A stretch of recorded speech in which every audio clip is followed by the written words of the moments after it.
The morning of June 15th, 2023, dawned gray and humid over Riverside, Wisconsin. Heavy clouds pressed down on the small town of 8,000 souls, nestled along the banks of the Wisconsin River. The air felt thick, pregnant with the promise of summer storms that never quite arrived.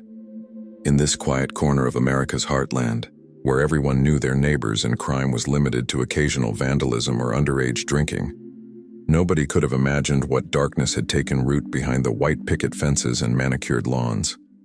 Detective Sarah Mitchell pulled her unmarked Ford into the driveway of 2847 Maple Street at 9:47 a.m. She'd been with the Riverside Police Department for 15 years, and in all that time, she'd investigated exactly 3 homicides, all domestic disputes that had escalated tragically.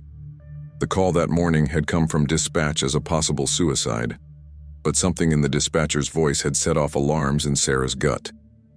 After a decade and a half on the force, she'd learned to trust that instinct.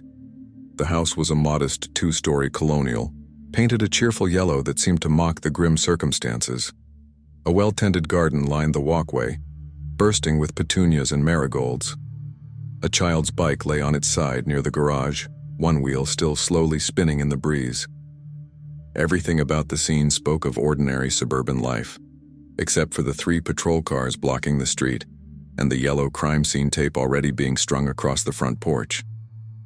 Officer Tom Bradley met her at the door. He was young, maybe 26, and his face had the greenish tint of someone fighting to keep their breakfast down. "Detective Mitchell," he said, his voice tight. "It's bad. Real bad." Sarah pulled on latex gloves as she stepped through the doorway. "What have we got?" "Victim is Karen Whitaker, 39 years old, single mother, worked as a medical billing specialist at County Hospital." Bradley consulted his notebook, grateful for the distraction of procedure. Neighbor called it in around 8:30. She'd agreed to drive the victim's son to summer camp this morning. When nobody answered the door, she looked through the window and saw, well, you'll see. The living room appeared untouched. A floral couch faced a modest flat-screen TV. Family photos lined the mantel above a gas fireplace. A smiling woman with warm brown eyes and shoulder-length auburn hair, her arm around a gangly teenage boy with his mother's eyes and a shy smile. School portraits, vacation snapshots at the Wisconsin Dells, a birthday party with a homemade cake. The ordinary documentation of an ordinary life. But the copper smell of blood hung heavy in the air, mixing with something else. Cleaning solution, Sarah realized. Pine-scented. "Kitchen," Bradley said, pointing. Sarah moved through the dining area, noting the clean dishes in the rack, the wiped counters, the neatly folded dish towel. Everything orderly, everything normal. Until she turned the corner. Karen Whitaker sat slumped in a wooden chair at the kitchen table. Her upper body collapsed forward onto the pine surface. A massive wound had destroyed the back of her skull, and blood had pooled on the table and dripped onto the linoleum below. A 9mm Glock lay on the floor near her right hand, as if it had fallen from her grasp. But Sarah's eyes weren't on the body or the gun. They were scanning the scene, cataloging details that didn't fit. The blood spatter on the wall behind the victim was wrong, too concentrated, too directional for a self-inflicted wound. The chair was pulled too far from the table as if someone had moved it after the fact. And that smell, the cleaning solution, why would someone planning suicide clean their kitchen first? "Where's the son?" Sarah asked. "Dylan Whitaker, 13 years old. He wasn't here when we arrived. According to the neighbor, Mrs. Henderson, he was supposed to be packed and ready for camp. She says he and his 2 best friends were planning to go together, some kind of science camp at the university in Madison. The friends live on the next block over." Sarah pulled out her phone and began photographing the scene. "Has anyone contacted the boy?" "We sent a unit to find him. He's probably at one of the friends' houses." "Names?" Bradley flipped through his notes. "Marcus Chen and Tyler Rodriguez, both 14. They've been best friends with Dylan since elementary school. Mrs. Henderson says they're inseparable." Sarah crouched down, careful not to disturb the blood pattern, and examined the gun. It was positioned oddly, too far from the body, at an angle that suggested it had been placed rather than dropped. She made a mental note to have forensics check for fingerprints and gunshot residue. "Bag the weapon and send it to the state lab," she said. "I want full processing, prints, DNA, ballistics, everything. And get someone from the medical examiner's office here ASAP. Tell them I want preliminary findings before they move the body." As Bradley radioed for the ME, Sarah stood and surveyed the kitchen again. Her eyes caught on something she'd initially missed. The trash can under the sink was lined with a fresh bag, and it was completely empty. She opened the cabinet. 5 bottles of cleaning supplies, all recently used based on the damp rings on the shelf. The paper towel roll on the counter was nearly depleted, though the empty core sat in the trash can. Someone had cleaned. Recently. Thoroughly. Her radio crackled. "Detective Mitchell, this is Unit 7. We've located Dylan Whitaker. He's at the Chen residence with both friends. They say they've been there since last night. Mrs. Chen confirms they had a sleepover." Sarah's jaw tightened. "Don't let them out of your sight. I'm on my way." The Chen house was 6 blocks away. A brick ranch with a basketball hoop in the driveway. Sarah parked behind the patrol car and found Officer Jennifer Wu waiting at the front door. Wu was sharp, observant, one of the few officers Sarah trusted implicitly. "They're in the basement rec room," Wu said quietly. "The mother seems genuinely shocked. Says the boys were up late playing video games and she heard them laughing around midnight. Dylan's backpack is here, packed for camp." "What's your read?" Wu hesitated. "Something's off. The boys are calm. Too calm. When we told Dylan about his mother, he cried, but, Detective, I've got a kid brother. I know what real grief looks like.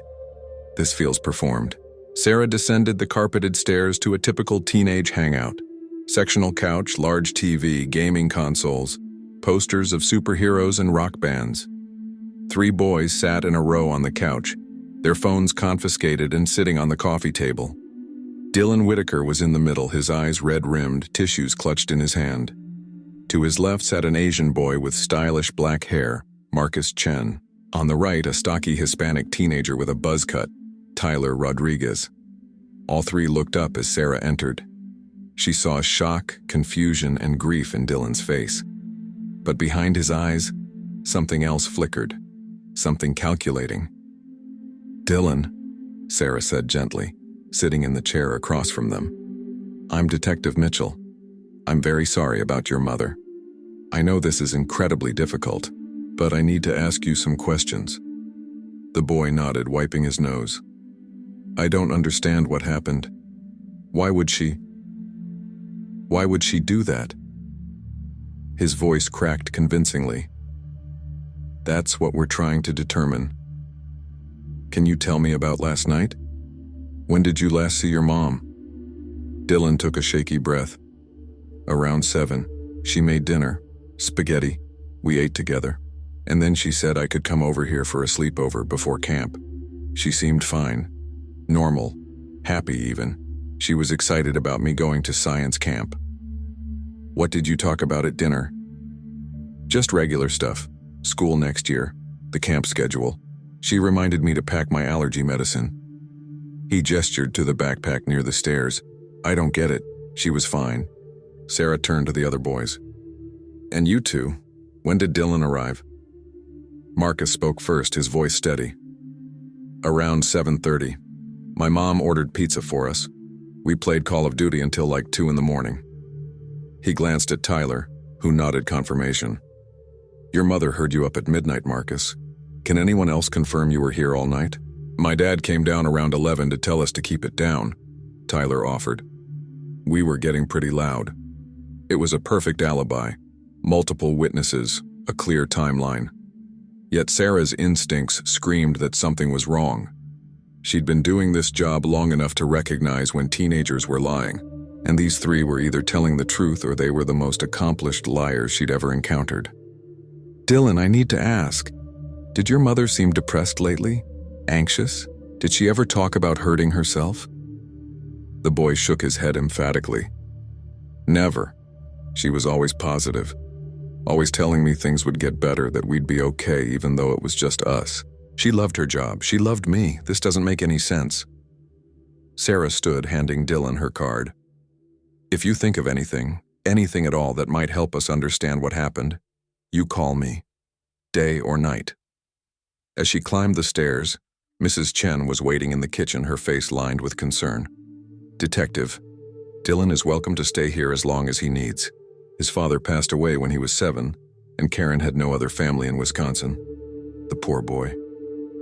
Actually, we'll need to contact Child Services to make arrangements, but thank you for the offer." Sarah paused at the door. "Mrs. Chen, did you notice anything unusual about the boys last night? Anything at all?" The woman thought for a moment. "Not really. They were typical teenage boys. Loud, eating everything in sight. Although," she frowned, "Dylan did ask to use the shower this morning, which I thought was odd since he was going straight to camp. And now that I think about it, all 3 of them were up and dressed by 7. Usually I have to drag Marcus out of bed on summer mornings." Sarah felt a chill run down her spine. "Thank you. That's helpful." Back at the crime scene, the medical examiner had arrived. Dr. Robert Huang was in his 60s, methodical and experienced. He looked up as Sarah approached, his expression grim. "This wasn't suicide, Sarah. I know. The angle of entry is all wrong. The bullet entered at a slight downward trajectory, suggesting the shooter was standing. The victim was seated, likely unaware. There's no powder stippling around the wound, which means the gun was at least 2 to 3 feet away when fired. And look at this." He pointed to Karen's right hand, positioned palm up on the table. No gunshot residue. She never held that weapon. Time of death? Based on liver temp and rigor, I'd estimate between 8 and 10 p.m. last night. I'll have a more precise window after the autopsy. Sarah did the math. Dylan had left for the sleepover at 7:30, according to his statement. The Chen family confirmed his arrival by 7:45.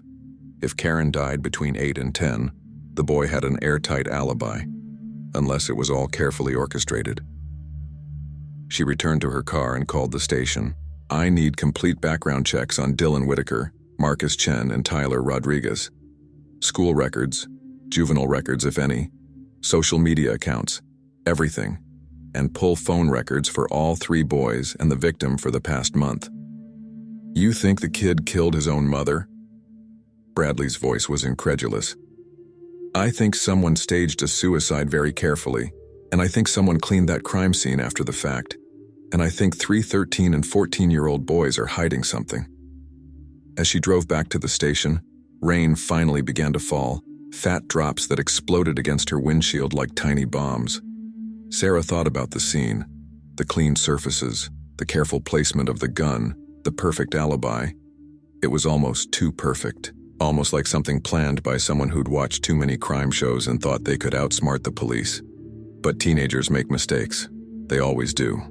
And Sarah Mitchell had built her career on patience, on waiting for the inevitable slip that would unravel even the most carefully constructed lie. She just had to find it. The Riverside Police Department occupied a low brick building on Main Street, wedged between the town library and a hardware store that had been in business since 1952. Sarah's office was on the 2nd floor, a cramped space with water-stained ceiling tiles and a window that overlooked the employee parking lot. She'd pinned a map of Wisconsin to the corkboard on her wall, along with photos from various cases and a framed commendation from the mayor for her work on a drug trafficking investigation 3 years prior.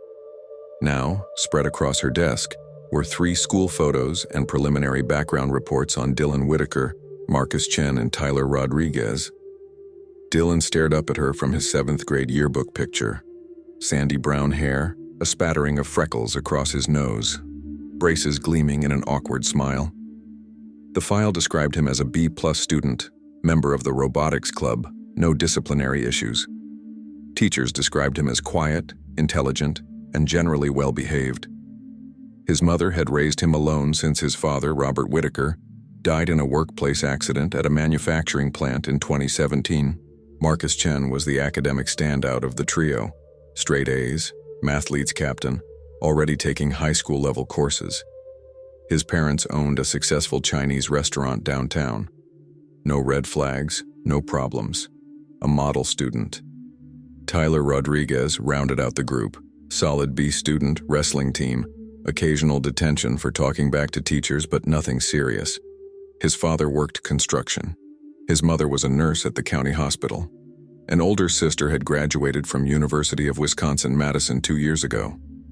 3 ordinary kids from ordinary families in an ordinary town. Except one of their mothers was dead, and Sarah's gut told her these boys knew exactly why. Officer Wu knocked on the door frame. "Detective, the phone records just came in, and you're going to want to see this." Sarah gestured her inside. Wu laid out printed spreadsheets across the desk, her finger pointing to highlighted sections. Karen Whitaker's phone shows normal activity. Calls to work, to her sister in Minnesota, some texts to friends. But look at Dylan's phone for the past 2 weeks. Wu slid another sheet forward. 23 calls to Marcus, 18 to Tyler, group text chains with both of them that run hundreds of messages. And here's where it gets interesting. She produced another document. I pulled their social media.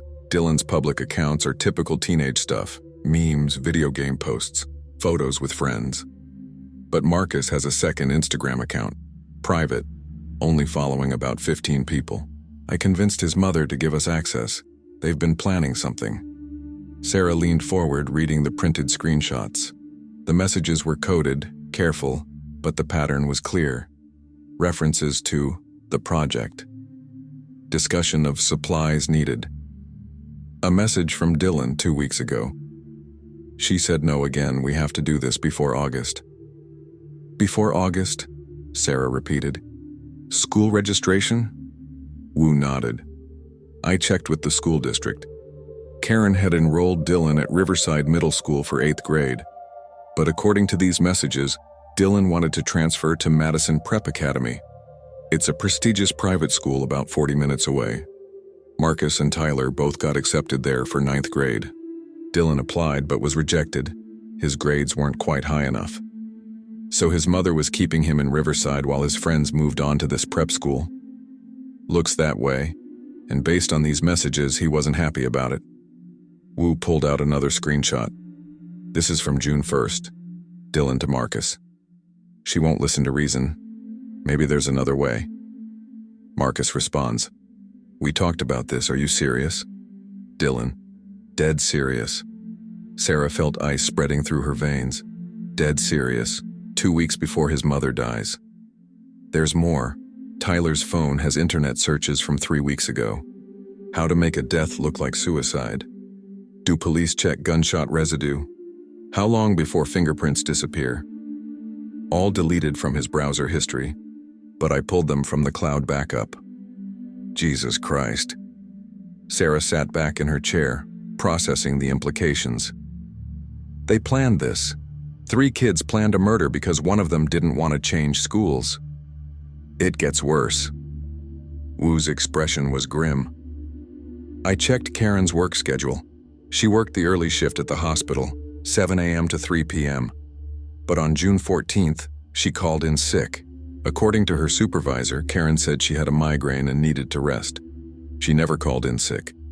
In 2 years at that job, perfect attendance. Someone called for her. The call came from her cell phone at 6:45 a.m. Her supervisor said the voice sounded off, maybe due to the migraine, but Detective Wu met Sarah's eyes. What if it wasn't Karen who called? Sarah's mind raced through the possibilities. If someone had Karen's phone, they could have made that call. But why?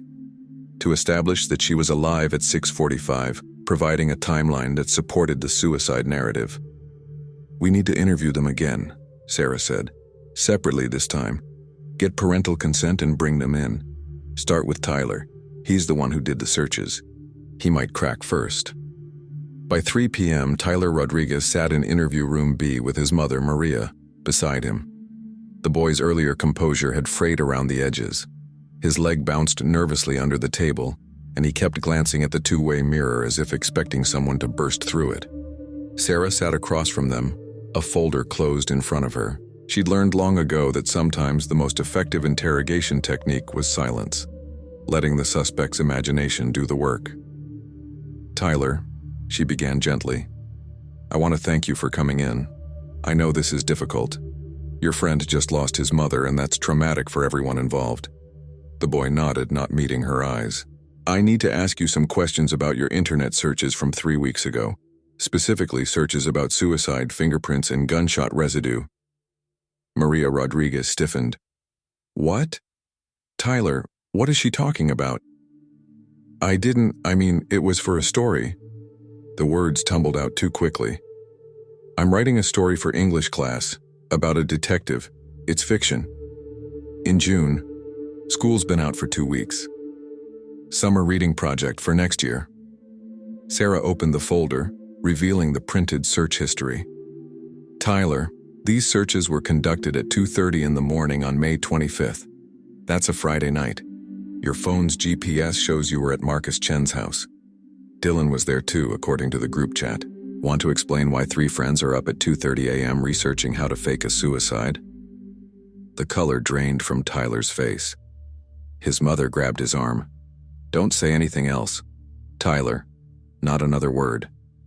Mrs. Rodriguez, I understand your instinct to protect your son, but right now we're investigating a homicide, and the evidence suggests Tyler and his friends have information about that homicide. If he's innocent, talking to us is how he proves it. You think my son killed Karen Whitaker? Maria's voice rose. That's insane. He was at the Chen house that night. Multiple witnesses. I know the timeline you've all presented. I also know that Karen Whitaker died between 8 and 10 p.m., shot in the back of the head while seated at her kitchen table. The scene was staged to look like suicide, but whoever did it made mistakes. They cleaned the crime scene with pine-scented cleaner. They positioned the gun too far from the body. They forgot about gunshot residue testing. They were thorough, but not thorough enough. Tyler was shaking now, his eyes filling with tears. I want a lawyer. That's his right, Maria said firmly. We're done here. Sarah nodded, closing the folder. Of course, but Tyler, before you go, I want you to understand something. Right now, I believe you and your friends conspired to commit murder. The evidence supports that. But I also believe you're not a bad kid. I think you got caught up in something that spiraled out of control. The first one to tell the truth, the first one to cooperate, that person gets consideration. The others, they'll face the full weight of the law. She let that hang in the air as she stood. Think about it. Talk to your lawyer. But remember, every day you stay silent, Dylan and Marcus might be talking, and whoever talks first gets the deal. After they left, Sarah found Chief of Police Raymond Dawson waiting in her office. Dawson was 58, a career officer with a military bearing and salt and pepper hair cut close to his skull.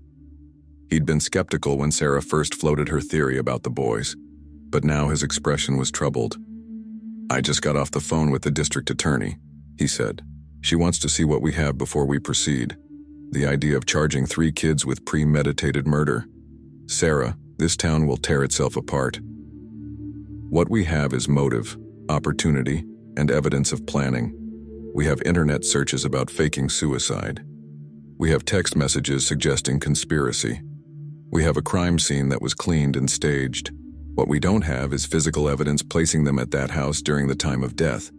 We don't have the murder weapon linked to them. We don't have a confession. Not yet. Sarah pulled out her phone, showing him a photo she'd taken at the crime scene. But look at this. The trash can under the sink had a fresh bag, completely empty. Where's the old trash? Karen Whitaker didn't take out the garbage that night she was killed. So who did? You think the boys removed it? I think they removed everything that might have evidence. Cleaning supplies they used, paper towels, maybe bloody clothes. We need to search the Chen house, specifically the garbage cans. If we can find those items, we can link them to the scene. Dawson considered this. Get me a warrant, but Sarah, be careful. If we're wrong about this, if we drag these families through hell based on circumstantial evidence and we're wrong, the department will never recover. I'm not wrong. That evening, armed with a search warrant, Sarah and a team of officers descended on the Chen residence.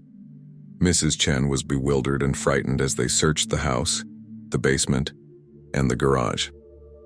It was Officer Wu who found it, a black garbage bag hidden in the bottom of the recycling bin, covered with newspapers.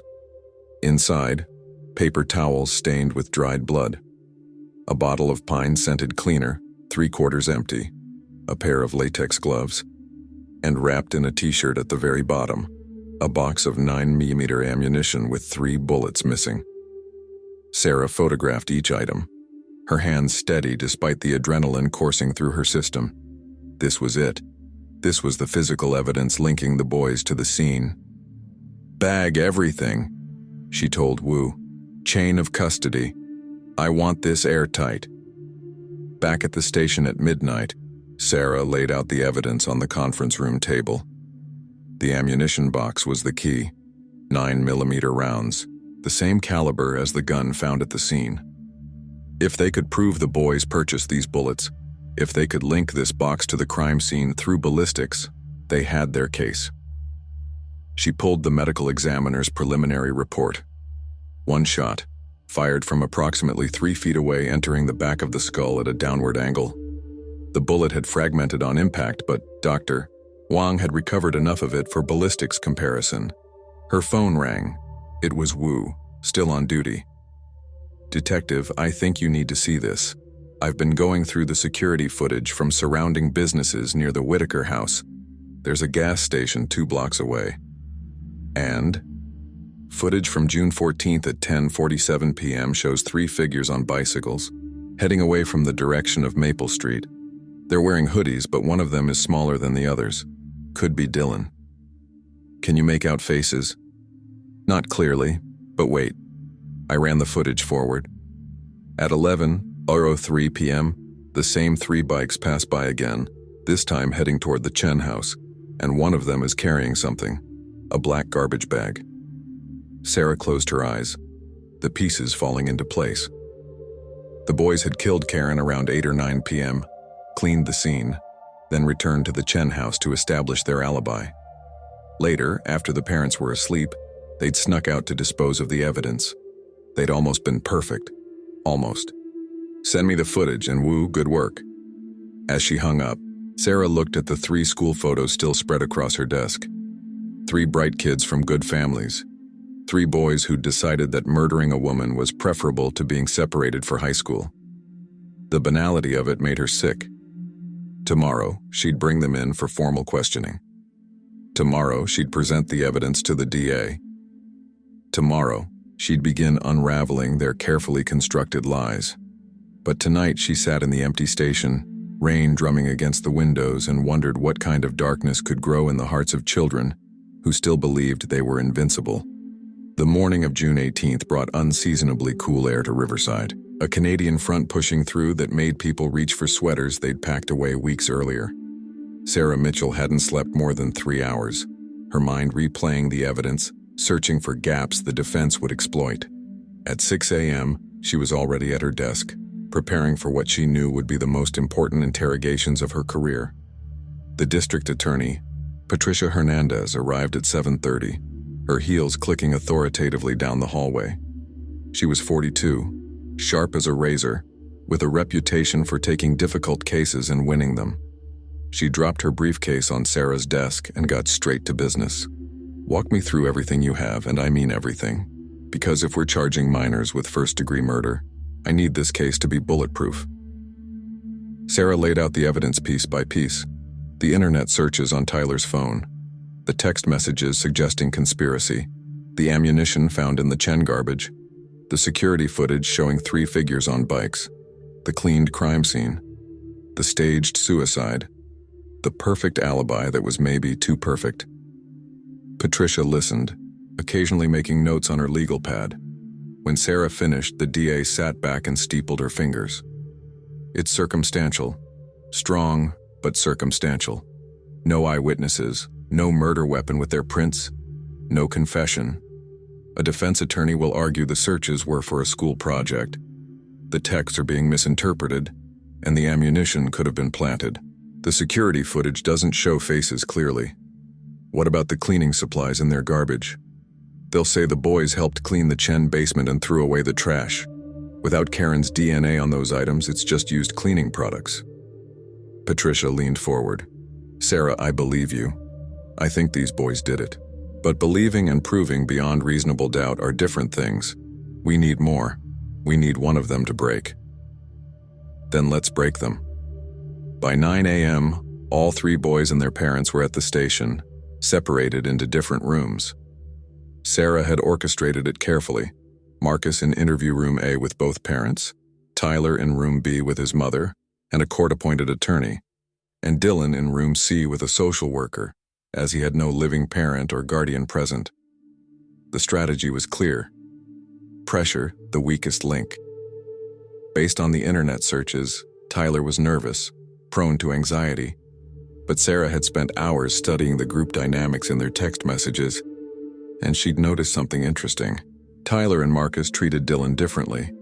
There was deference in their messages, an unspoken hierarchy. Dylan was the leader, which meant he was also the one with the most to lose. She decided to start with Marcus. The Chen family sat together, Mr. and Mrs. Chen flanking their son protectively. Mr. Chen owned the Golden Dragon restaurant, a Riverside institution. He was a respected businessman, active in the community. His son's involvement in a murder investigation was unfathomable to him. Detective Mitchell, Mr. Chen said formally, "My son has nothing to do with this tragedy. He was home all night. We've told you this." "I appreciate you coming in, Mr. Chen. I just need to clarify a few details with Marcus." Sarah sat down, placing a folder on the table but not opening it. "Marcus, you're a smart kid. National Honor Society, Mathletes captain, already taking advanced courses. You're going to Madison Prep in the fall, right?" Marcus nodded warily. "Yes, ma'am." "That's a competitive school, hard to get into. Dylan applied too, didn't he?" "Yeah, but he didn't get accepted." "That must have been difficult. You and Tyler moving on to this prestigious academy while Dylan stays behind at Riverside Middle School. You three have been best friends since 3rd grade. It wasn't our choice. Dylan's grades weren't high enough." Sarah opened the folder, revealing printed screenshots of their group chat. But according to these messages, Dylan didn't accept that decision. He asked his mother multiple times to appeal, to consider private tutors to find a way to get him in. She said no. She couldn't afford it. Mrs. Chen interjected, "What does this have to do with anything? Boys are disappointed about school placement all the time." "You're right. But most boys don't send messages like this." Sarah slid a printed text across the table. "She won't listen to reason. Maybe there's another way." "That's Dylan on June 1st. You responded, Marcus. We talked about this. Are you serious?" "What were you talking about?" Marcus's composure cracked slightly. "It was nothing, just Dylan was upset. He says dramatic things when he's upset." "Dramatic things like killing his mother so he wouldn't have to stay in Riverside?" "What?" "No." Marcus's voice rose. "That's insane. We would never—" Mr. Chen stood abruptly. "This interview is over. You're accusing my son of murder based on text messages between friends. We're leaving." "Sit down, Mr. Chen." Sarah's voice was steel. "Your son is not under arrest yet, but he's part of an active homicide investigation and refusing to cooperate makes him look guilty. Is that what you want?" The silence stretched. Finally, Mr. Chen sat down, his jaw tight. Sarah softened her tone slightly. "Marcus, I don't think you're a killer. I think you're a good kid who got pulled into something that went way too far. I think Dylan came up with a plan, and maybe you didn't believe he'd really do it. Maybe you thought it was just talk. But then it happened, and you were in too deep." "That's not what happened," Marcus whispered. "Then tell me what did happen. Because right now, the evidence says you and Dylan and Tyler conspired to murder Karen Whitaker. The evidence says you planned it for weeks. The evidence says you helped clean the crime scene and dispose of evidence. The evidence says you created alibis to protect each other." She laid out photos, the ammunition box, the cleaning supplies, still frames from the security footage showing 3 figures on bikes. "We found these in your garbage, Marcus. Cleaning supplies with blood on them. Ammunition matching the caliber of the gun that killed Karen. And we have footage of 3 people on bikes carrying a black garbage bag, heading toward your house at 11 p.m. on June 14th. That's after Karen was killed. That's after her body was still warm in that kitchen." Mrs. Chen gasped, her hand flying to her mouth. Marcus had gone pale, his eyes fixed on the photos. "I want a lawyer," he said quietly. "That's his right," Mr. Chen said, his voice shaking. "We're done answering questions." Sarah gathered her materials. As she stood, she looked directly at Marcus. "Dylan's being interviewed right now in another room. So is Tyler. They're both scared, Marcus. And scared people make deals. The first one to tell the truth gets leniency. The others? They'll spend the rest of their lives in prison. Think about which side of that equation you want to be on." In interview room C, Dylan Whitaker sat with his social worker, a tired-looking woman named Janet Morrison who'd been assigned to his case. The boy's eyes were red from crying, but Sarah noticed his hands were steady, his breathing controlled. He was managing his emotions carefully. "Dylan, I'm sorry to put you through this so soon after losing your mother. I know you're grieving." The boy nodded, wiping his eyes. "I just want to understand why she did it. Why she'd leave me alone. That's what we're all trying to understand. Can you tell me about your relationship with your mom? Were you close?" "Very close. It was just the two of us after Dad died.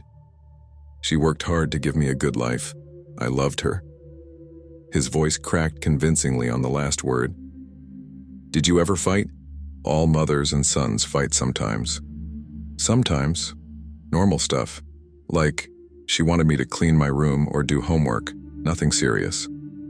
"What about school? Did you argue about school?" A flicker of something passed across Dylan's face. Wariness, calculation. "What do you mean?" "Madison Prep Academy. You wanted to go there with Marcus and Tyler. Your mom said no." Dylan's jaw tightened almost imperceptibly. "She said we couldn't afford it. I understood. I was disappointed, but I understood." Sarah leaned forward. "Dylan, I've read all your text messages. I know you were more than disappointed. You were angry. You begged her to reconsider. You felt like she was ruining your life by keeping you in Riverside while your friends moved on." "I was upset," Dylan admitted. "But kids get upset with their parents all the time. That doesn't mean anything. You're right, being upset is normal. But planning to kill your parent because they won't let you change schools, that's not normal, Dylan. That's murder." The social worker interjected. "Detective, he's 13 years old. You can't seriously think." "I seriously think that Dylan Whitaker, along with Marcus Chen and Tyler Rodriguez, planned and executed the murder of Karen Whitaker on June 14th between the hours of 8 and 10 p.m. I think they used a gun belonging to Dylan's stepfather, stored in the house. I think they bought ammunition with money they stole or saved. I think they researched how to make it look like suicide. I think they cleaned the crime scene, and I think they created an elaborate alibi involving a sleepover at the Chen house." Dylan's mask slipped. For just a moment, Sarah saw cold fury in his eyes, the rage of someone whose carefully constructed plan was unraveling. Then it was gone, replaced by teenage confusion and grief. "That's crazy. I was at Marcus's house. His parents saw me. We were playing video games. Until what time? Like 2 in the morning. And before that, say between 7:30 and 8:30 p.m. We were there the whole time. We ordered pizza. Marcus's dad told us to be quiet around 11. Sarah pulled out a document, phone records. Interesting, because Marcus's dad's phone shows he was on a work conference call from 9 p.m. to 10:15 p.m. He was in his home office on the second floor with the door closed. And Marcus's mom was at the restaurant, covering for a sick employee. She didn't get home until 10:30. So between 7:30 and 10:30 p.m., you 3 boys were alone in that basement. No adult supervision, no witnesses. The color drained from Dylan's face. He hadn't known they'd checked the parents' schedules. "We were still there," he insisted, but his voice had lost its confidence. "Were you? Because we have security footage from a gas station 2 blocks from your house showing 3 people on bikes at 10:47 p.m. heading away from Maple Street. One of them is smaller than the others, about your size, Dylan. Lots of kids have bikes. True, but how many of them would be riding around at almost 11 p.m. on a school night, carrying a black garbage bag full of evidence from a murder scene? Dylan stood abruptly, his chair scraping back. I want a lawyer. I'm not saying anything else. Sit down, Dylan. No, you can't make me talk. I know my rights. I want a lawyer. Sarah stood as well, gathering her materials. Fine, you'll have a lawyer. But Dylan, before I go, I want you to think about something. Marcus and Tyler are in other rooms right now being offered deals. The first one to cooperate, the first one to tell us exactly what happened, gets a chance at a future. The others, they'll be charged as adults, first-degree murder, life in prison. You're 13 years old. You'll die in prison, Dylan. Unless you talk first. She left him there, trembling with rage and fear, and found Patricia Hernandez waiting in the observation room. He's the ringleader, the DA said. You can see it. The other two are followers. He's also the smartest and the most controlled. He won't break easily. Then we pressure the other two, separately. Make them think Dylan's already talking. For the next 6 hours, Sarah and her team rotated through interrogations, applying steady pressure. They showed Tyler the evidence, told him Marcus was cooperating. They showed Marcus footage of Tyler's internet searches, suggested Dylan was cutting a deal. They isolated them, scared them, made them doubt each other. Finally, at 4 p.m., Tyler Rodriguez cracked. His lawyer tried to stop him, but the boy was crying, words tumbling out in a desperate confession. It was Dylan's idea. He said we could all go to Madison Prep together if his mom wasn't around. He said he'd inherit the house and insurance money, and his aunt in Minnesota would let him stay in Riverside as his guardian. He said it would be easy, like in the movies. We didn't think he was serious at first, but then he got serious, Sarah prompted gently. He stole his stepdad's gun from the storage unit. We bought bullets at a gun show. They didn't check our IDs. We watched crime shows to learn how to do it right. And Dylan kept saying his mom deserved it for being selfish, for ruining his future. He made it sound justified.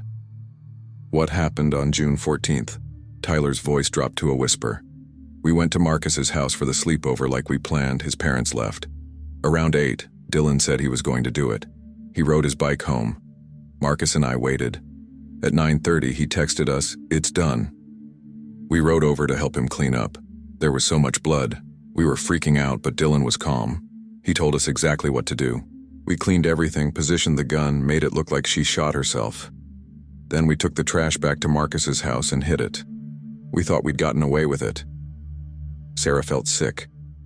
Where's the gun now? Dylan put it back in the storage unit. He wore gloves. He said they'd think his mom got it from there. Whose idea was it to have Karen call in sick to work? Tyler's eyes widened. How did you know? Dylan used her phone in the morning before school. He imitated her voice. He's good at impressions. The pieces fell into place with sickening clarity. It had all been Dylan's plan, meticulously crafted, carefully executed, and it almost worked. By 6 p.m., they had Tyler's full confession on video. An hour later, Marcus confirmed the story, adding details about how Dylan had manipulated them, convinced them they were doing something necessary. Both boys were devastated, terrified, remorseful. Dylan Whitaker never confessed. Even after his friend's statements, even facing overwhelming evidence, he maintained his innocence. His court-appointed attorney advised him to stay silent, and he did. On June 20th, all 3 boys were charged with first-degree murder. The district attorney, citing the premeditated nature of the crime and the severity of the act, filed to have them tried as adults. The town of Riverside reeled. How could 3 boys, good kids from good families, plan and execute a murder over something as trivial as school placement? But Sarah knew it wasn't really about school. It was about control, about a teenager who couldn't accept not getting what he wanted. It was about 2 followers who got swept up in a charismatic leader's manipulation. It was about the dark potential that exists in all humans, even children, when empathy fails and selfishness reigns. As she filed her final reports, Sarah looked at Karen Whitaker's photo one last time. A woman who'd worked hard, raised her son alone, made a simple parental decision about schools, and paid for it with her life. Justice would be served. The boys would face trial, but Karen Whitaker would still be dead, and a community's innocence was shattered forever. The preliminary hearing took place on a humid Tuesday in late July, the courthouse packed with reporters, townspeople, and camera crews from as far away as Chicago. The case had become national news. The school murder, some outlets called it, or the perfect alibi killers. Every detail Sarah had painstakingly uncovered was now public record, dissected by legal analysts and true crime enthusiasts across the country. Judge Margaret O'Brien presided, a no-nonsense woman in her 60s who'd seen every kind of case in her 30 years on the bench. She surveyed the courtroom with sharp eyes, then looked at the defense table where 3 boys sat in orange jumpsuits, looking impossibly young and frightened. Patricia Hernandez stood presenting the state's case with clinical precision. The evidence was overwhelming. Confessions from Tyler and Marcus, text messages planning the murder, internet searches about faking suicide, the ammunition and cleaning supplies, the security footage, the staged crime scene. She described how Dylan had manipulated his friends, convincing them that killing his mother was a reasonable solution to his disappointment about school. The defense attorneys argued their clients were children, that trying them as adults was excessive, that Dylan suffered from undiagnosed mental illness, that Tyler and Marcus were coerced and manipulated. They painted a picture of boys who'd made a terrible mistake, who deserved rehabilitation rather than life sentences. Judge O'Brien listened to both sides, reviewed the evidence, and made her ruling. All 3 would be tried as adults for first-degree murder.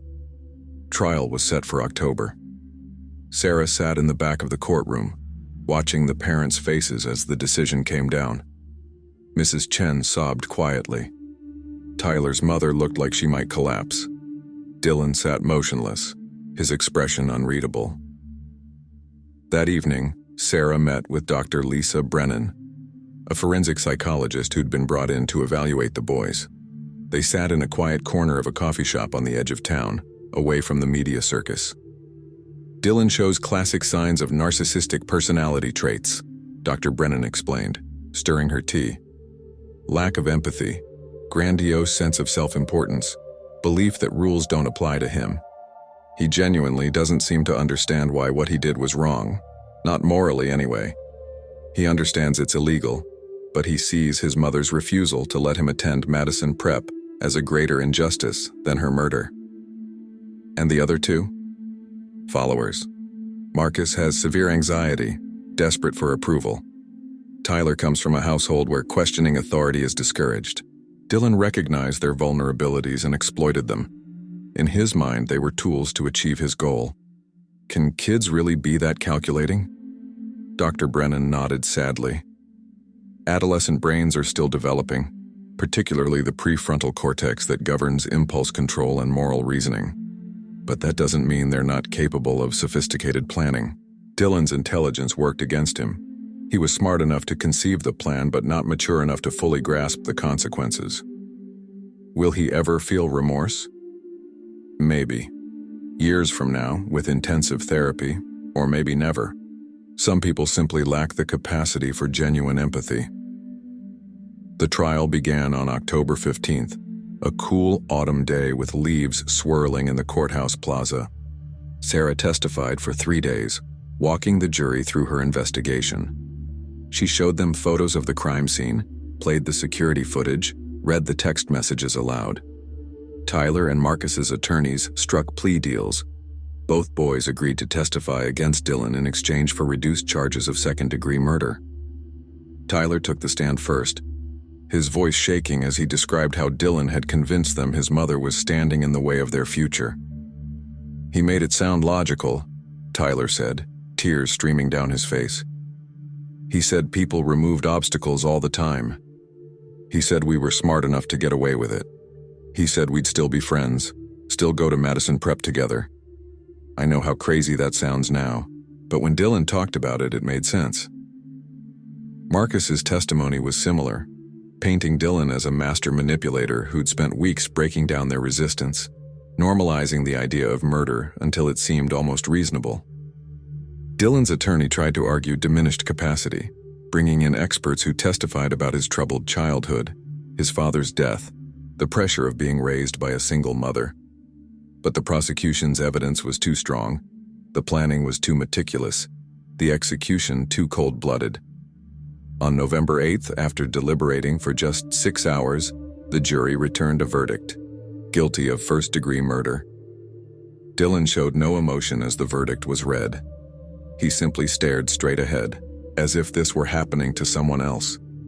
Sentencing came 2 weeks later. Judge O'Brien took her time, looking at each boy individually before speaking.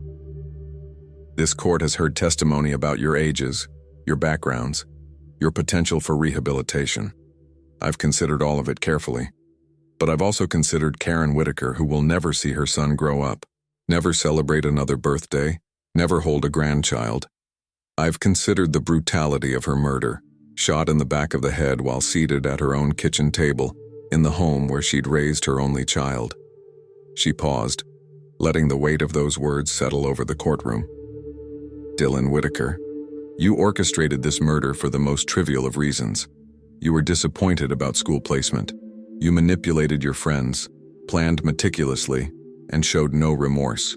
You are sentenced to 40 years in prison, without possibility of parole. Dylan's attorney objected, citing his age, but the judge was unmoved.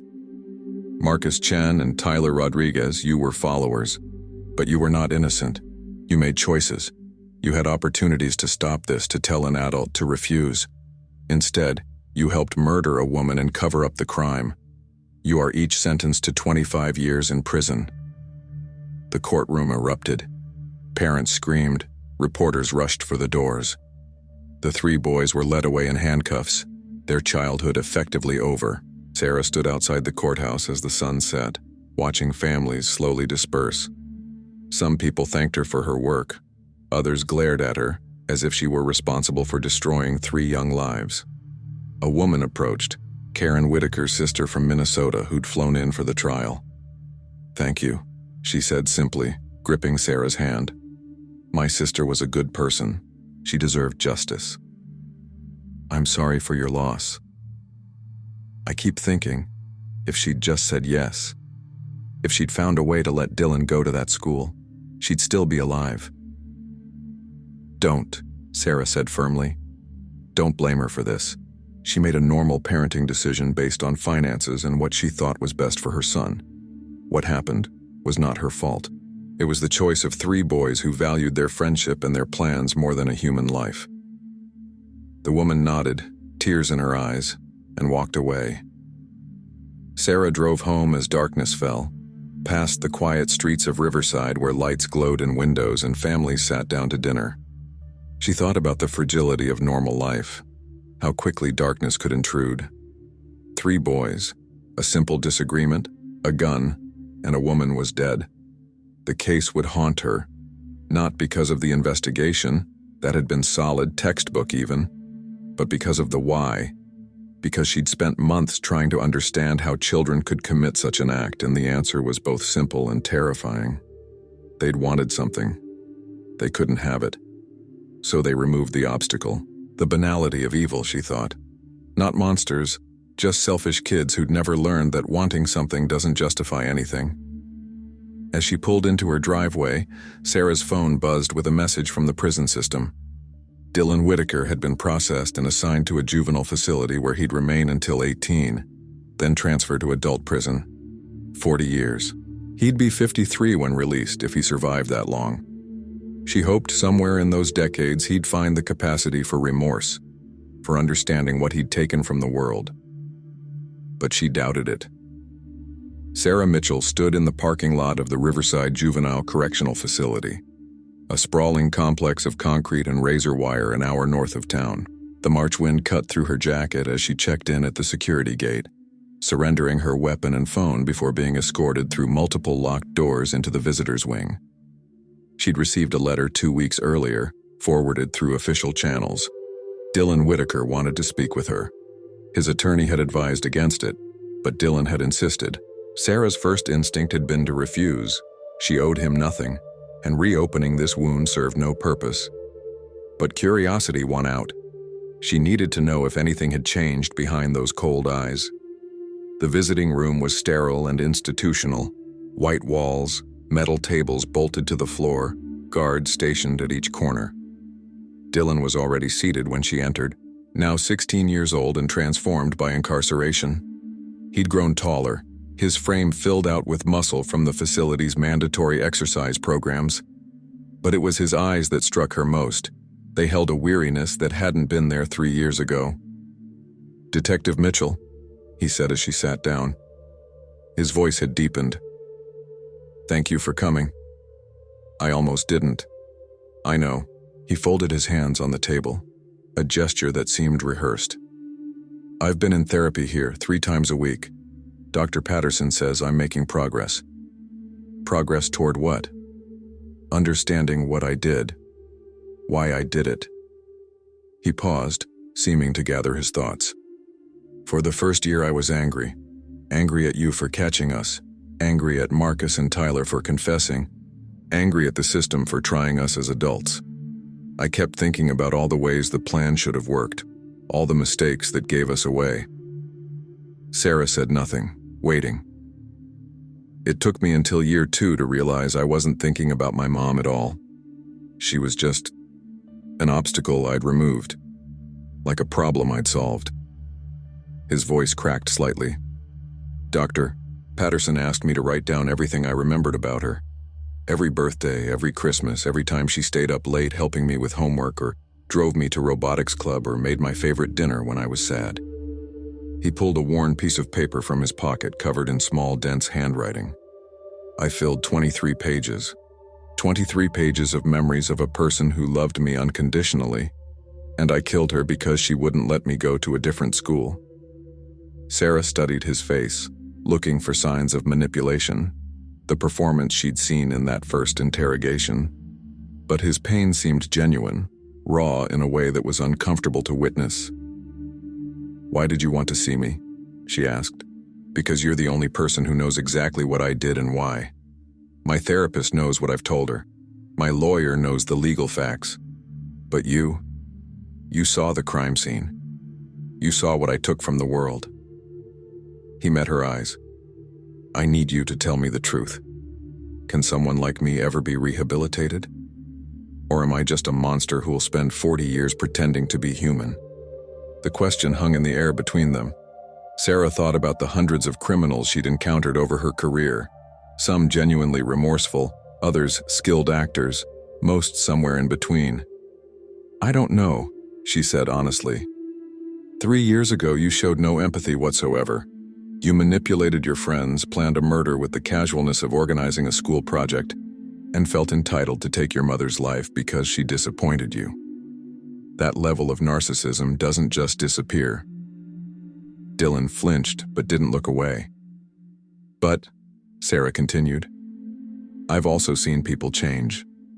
True change is rare and it's hard, but it's possible. The question is whether you're capable of moving beyond intellectual understanding, knowing murder is wrong, to genuine emotional empathy. Can you feel what you took from your mother, from the community, from yourself?" "I dream about her," Dylan said quietly. "Every night. Sometimes it's memories. Her reading to me when I was little, teaching me to ride a bike. Sometimes it's that night. I see her sitting at the table, hear the shot, watch her fall, and I wake up wanting to scream because I can't undo it. I can't bring her back. I can't even properly apologize because she's gone and it's my fault." Tears tracked down his face, and he didn't wipe them away. "Marcus and Tyler write to me sometimes. Marcus is at a different facility. He's studying for his GED, planning to take college courses. Tyler's working in the prison library. They both say they forgive me, but I don't know how they can. I don't forgive myself." Sarah felt the weight of her profession settling on her shoulders. She'd spent her career pursuing justice, believing in clear lines between right and wrong, guilty and innocent. But sitting across from this teenager, this child who'd committed an adult crime, the lines blurred. "What you did was unforgivable," she said. "You took your mother's life for reasons so trivial they'd be laughable if they weren't tragic. You manipulated 2 friends into becoming accessories to murder. You destroyed multiple families and traumatized an entire community. Those are facts that won't change no matter how much therapy you receive." Dylan nodded, accepting the condemnation. "But," Sarah continued, You're 16 years old. You have decades ahead of you. What you do with that time, whether you become someone who genuinely understands the gravity of what you've done, who can use your experience to prevent other kids from making similar choices, that's up to you. Rehabilitation isn't about erasing the past.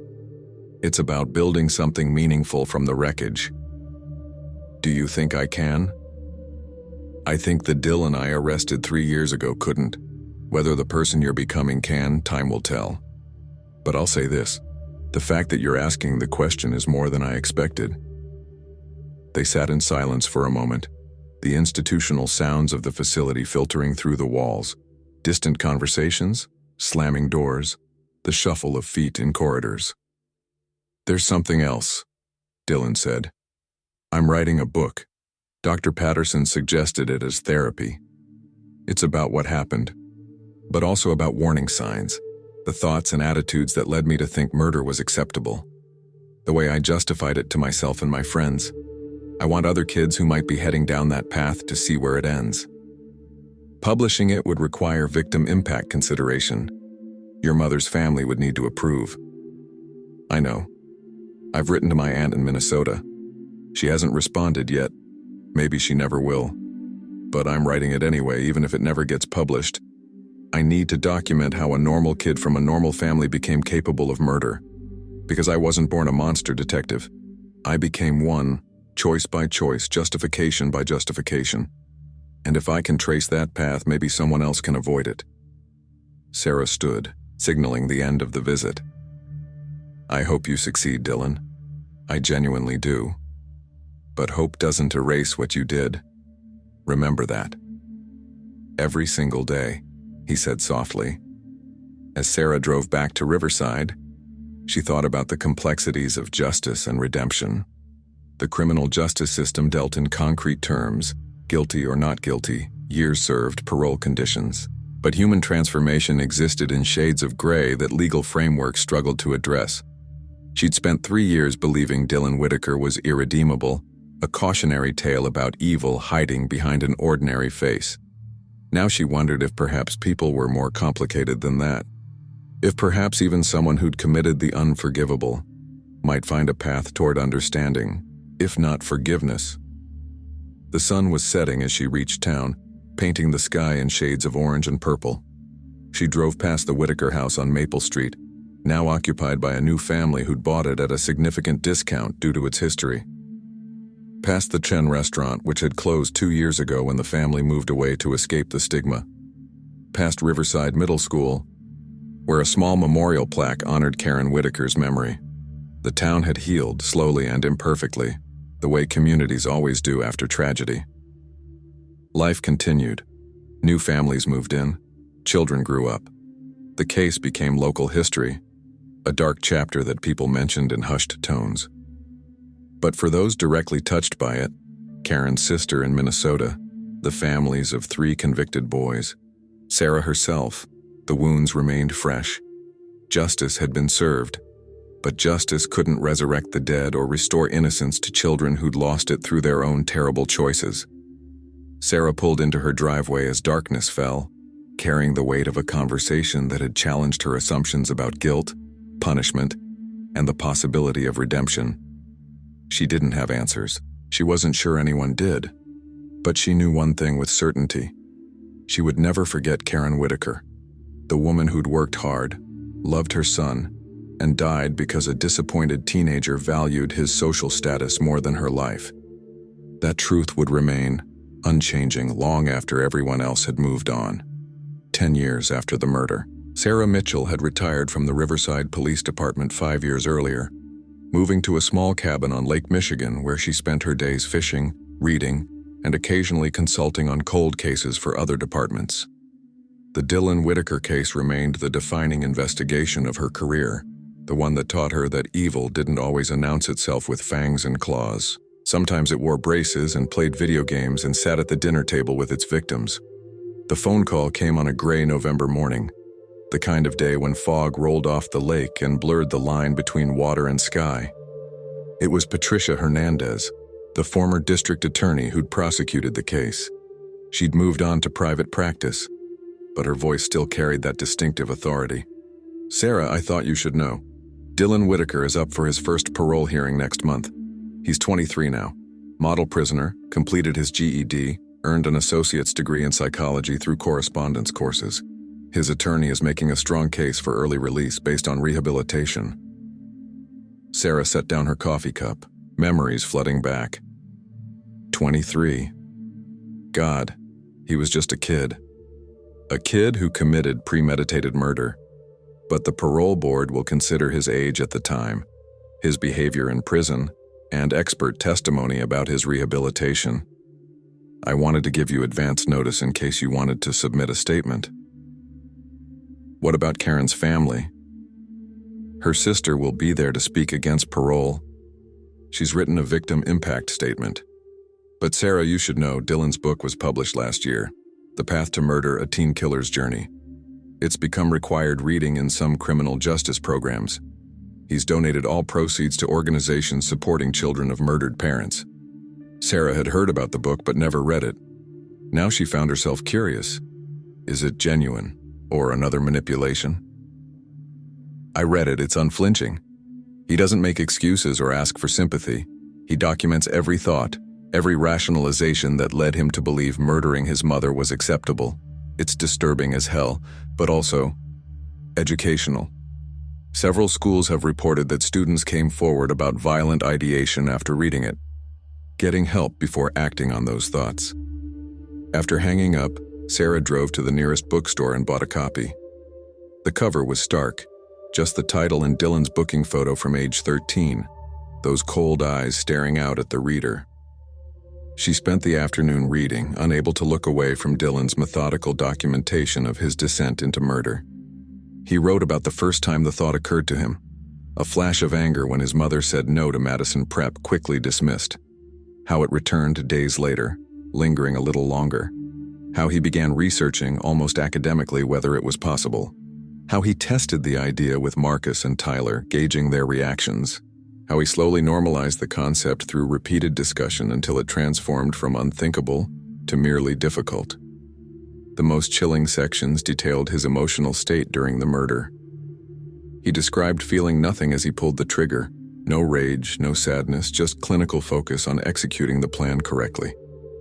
It wasn't until years later, he wrote, that he could access the horror of what he'd done.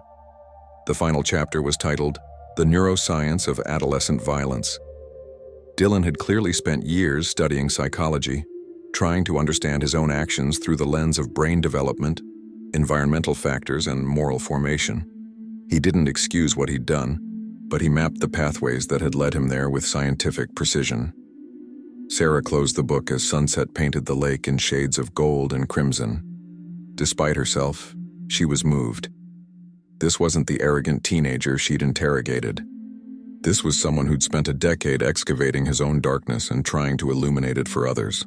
The parole hearing took place on December 12th in a small administrative building attached to the state prison. Sarah sat in the back, observing as Dylan was led in wearing civilian clothes, khakis and a blue button-down shirt. He'd matured into a lean, serious-looking young man with his mother's eyes. Karen's sister, Linda Whitaker Morrison, spoke first. She was in her 50s now, her hair streaked with gray. My sister was 39 years old when her only child murdered her. She worked double shifts to provide for Dylan, sacrificed everything to give him a good life, and he killed her because she couldn't afford private school tuition. Her voice broke. He took away my best friend, my confidant. He orphaned himself for the most selfish reason imaginable. 10 years doesn't undo that. 40 years wouldn't undo it. Dylan sat motionless, head bowed as she spoke. When it was his turn, he stood slowly. Mrs. Morrison, I don't expect your forgiveness. I don't deserve it. What I did to your sister, to my mother, is unforgivable. I robbed the world of a good person, someone who loved unconditionally and worked tirelessly for her family. I can't bring her back. I can't undo the trauma I caused you, the community, my friends' families, or the person I once was. He paused, gathering himself. I've spent 10 years trying to understand how I became someone capable of murder. The conclusion I've reached is that I made a series of choices, small choices that accumulated into something monstrous. I chose selfishness over empathy. I chose my wants over someone else's life. I chose manipulation over honesty. Each choice made the next one easier until murder seemed logical. The parole board members watched him carefully, their expressions neutral. If you grant me parole, I won't waste the opportunity. I've been accepted into a master's program in criminal psychology. I want to work with at-risk youth, helping identify warning signs before violence occurs. I want to use my experience, as horrific as it is, to prevent other families from experiencing this loss. But I understand if you decide I should serve my full sentence. I understand that some crimes are so severe that rehabilitation doesn't outweigh the need for punishment. The board deliberated for 3 hours. When they returned, the chairwoman's expression was grave. Mr. Whitaker, we've reviewed your institutional record, your educational achievements, the expert testimony regarding your rehabilitation, and your book documenting your journey. We've also carefully considered the victim impact statements and the severity of your crime. Sarah held her breath. This board recognizes that you were 13 years old at the time of the offense. We also recognize that the human brain continues developing until age 25, and that adolescent judgment is fundamentally different from adult judgment. However, the premeditated nature of your crime, the manipulation of your peers, and the devastating impact on your victim's family cannot be overlooked. She paused, consulting her notes. Parole is denied. You will be eligible for reconsideration in 5 years. Dylan nodded, accepting the decision without visible emotion. As he was led away, his eyes met Sarah's across the room. She saw resignation there, but also something else: acceptance. He understood that consequences extended beyond his personal transformation. Outside, Linda Morrison stood alone in the parking lot, tears streaming down her face.